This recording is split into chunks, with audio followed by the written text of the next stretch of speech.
Dramatizations. So Jen, how's it been going with the hospital marketing? Are you getting any progress? Nicole, I'm really glad you asked. I've been going weekly and it just feels like everything that I'm doing isn't working. They said that there is no soliciting. I don't know what else I can do. Oh man, that's really terrible. I don't know what to do. Maybe we should just give up on the hospital marketing. Raw. Hi folks, Steve the Hurricane, and on today's episode of A Drink with the Hurricane, we are going to talk about closed hospital systems. Cheers. This is A Drink with the Hurricane, the home care sales and marketing talk show that discusses all things growing your home care business.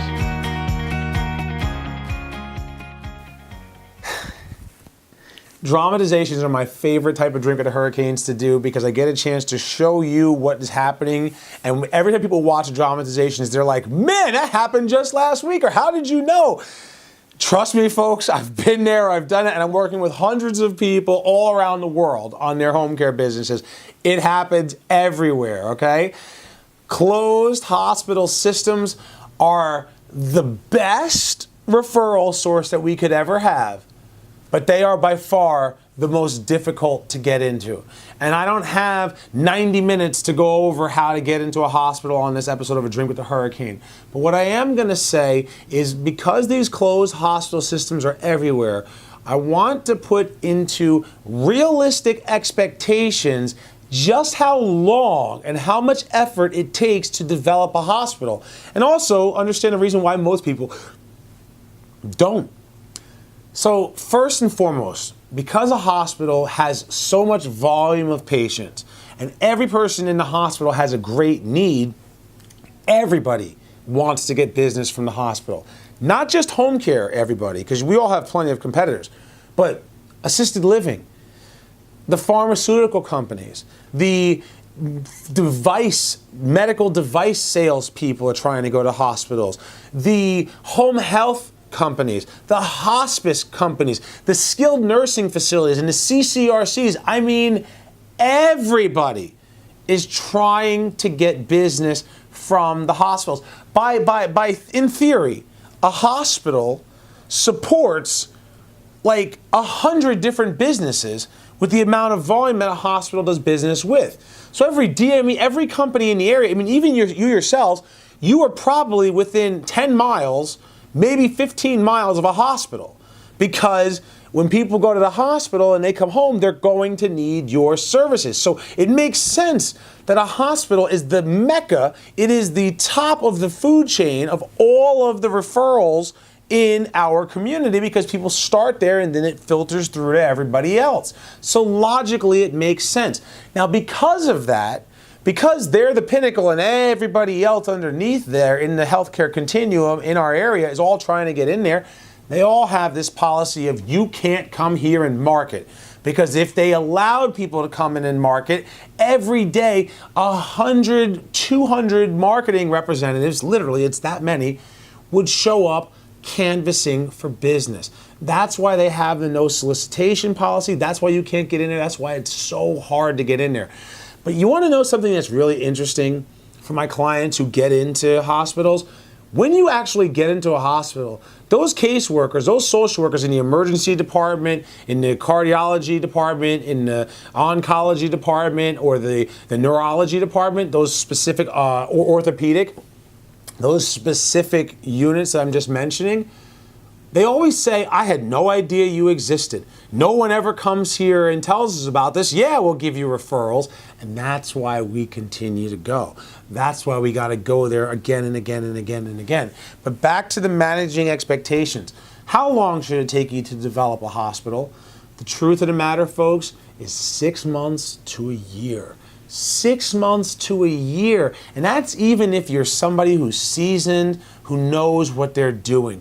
Because it takes time to get into a hospital and get hospital. Because not only does it take time to get into the hospital, but then you also have to begin to do the work it takes to get the referrals. What do I mean? Getting people to understand that people are willing to pay for private services. We are, from the private pay realm, not a benefit. We're not an insurance covered unless somebody has long-term care insurance. But to get into the hospitals, it takes two parts. One, to be able to gain access, but two, to win over people, to get them to realize that there are folks out there that are willing to pay for services. They're few and far between. And then we have to help them to identify who is our target customer. And then how often do they see their target customer? Set their expectations as to how many times they should be referring us a week, a month, and so on. This is extremely calculated, extremely planned. And it takes a lot of effort and time. That's why I say it takes 6 months to a year. Now, someone like myself, who knows what I'm doing, who wrote the book, it took me a month to develop a hospital, to get my first couple of referrals, because I know what I'm doing. A month is very, very fast for any referral source, but especially a hospital. You have to know the key contacts, what to say, because many of us, when I get in front of a case manager, director of case manager at a hospital, director of case management, director of social services at a hospital, I don't even know what to say. What are her hot buttons? What are the things that I have to prepare? There's a lot of work that goes into it. Let me give you a couple of tips here. First off, you got to have some statistics. Have the statistics of the hospital, have your statistics. If you don't have statistics for your agency, you're dead where you stand, all right? That's a whole other topic in itself. That's all operational things. These are things we go over with our coaching clients, and we go over at boot camps and stuff, but you got to have your statistics. Second, you got to have some kind of specialty program, something that really sets you apart from the competitors, and it has to be something that this individual or these individuals see on a regular, consistent basis, so that it's like, oh, I can actually see myself making a referral for this. I never knew you could help me with that. Now, what is that? That's unique to the individual hospital. Find out what they specialize in and then make a program around that. That's all stuff that I go over in a fast start and at the boot camp and part of coaching, right? But again, you got to find out what they specialize in and make a program specifically for it, and then go and present it. You got to be able to do a lunch and learn. You got to get all of the case managers, all of the social workers together, and have your lunch and learn done in a format that gets them to understand who you are, who they should identify to send your way, what is their pain point and why you're the solution to their pain point, and then explain your process from referral through inquiry, through sale, through startup, and how you're going to bring them home and help with their outcomes. As I'm speaking right now, I already know of the thousands of you that will view this, like 1% understand what I'm talking about. The other 99% are like, what? We don't do, how, what? This is foreign to me. That's the reason why most of us aren't going to get referrals from hospitals. That's the reason why it's a lot more than just showing up, and you have to bring an actual value. You actually have to know what you're talking about and know what you're doing. This is where training, this is where support, this is where know-how, this is where all of that stuff becomes invaluable to you and your organization. This isn't, you don't just fall into a hospital. You don't just all of a sudden a hospital calls you and be like, hey, we're going to start referring you. Okay, great, you're a home care company? Yeah, here's a referral. Like, it doesn't work like that. You have to be sharp. You have to be able to walk the walk. This is not talk, this is walk the walk. And even still, it's going to be difficult.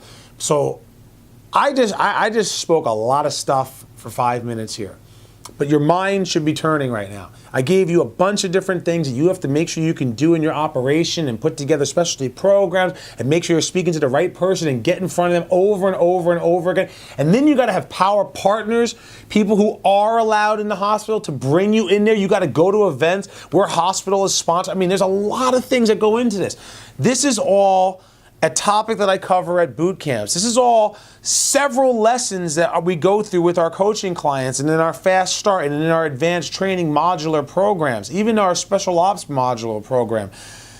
All of this is put it plainly, it's a lot of work, but the return on your investment is huge. Because when you get into one hospital, just think about it from this perspective, right? I'm gonna do the math. Your typical hospital around the country discharges 200 people a month. Times 12 months a year, that's 2,400 patients a year, all right? Out of that, it is very, very realistic to say and assume that they will refer to you just 5%. Just 5%. 5% of 2,400 people is 120 referrals. 120 referrals times a modest 40% is 48. That's 50 clients. 50 clients a year. That's $500,000 in revenue from one referral source. 50 clients a year from one referral source. That is definitely worth investing in yourself to get the proper training and everything you need so that you can blow away the competition.